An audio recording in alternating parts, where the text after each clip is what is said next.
Hi అండి, ఈరోజు మన వంట కాకరకాయ వెల్లుల్లి కారం. 1/2 కేజీ కాకరకాయలు శుభ్రంగా కడిగాము. చివర్లు కట్ చేసి నేరుగా ఘాటు పెట్టుకోవాలి. కాకరకాయకి లోపల ఉన్న గింజలన్నీ తీసి పక్కన ఉంచుకోండి. తర్వాత ఒక వెల్లుల్లిగడ్డ పాయలు వలిచి మిక్సీలో వేసి 1 స్పూన్ జీలకర్ర, తగినంత కల్లుప్పు, 2 స్పూన్లు కారము, 2 మీడియం సైజు ఆనియన్స్ సన్నగా కట్ చేసి వేసి మిక్సీ చేసుకోవాలి. ఈ విధంగా ముందుగా కట్ చేసిన కాకరకాయల్లో ఈ మసాలా స్టఫ్ చేసుకోవాలి.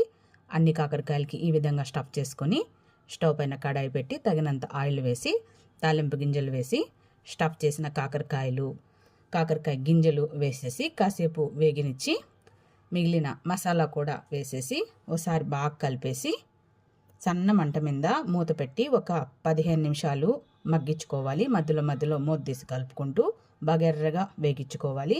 2 రెమ్మల కరివేపాకు వేసి దించేసుకుంటే గుమ్మగుమ్మలాడే కాకరకాయ వెల్లుల్లి కారం రెడీ. సబ్స్క్రైబ్.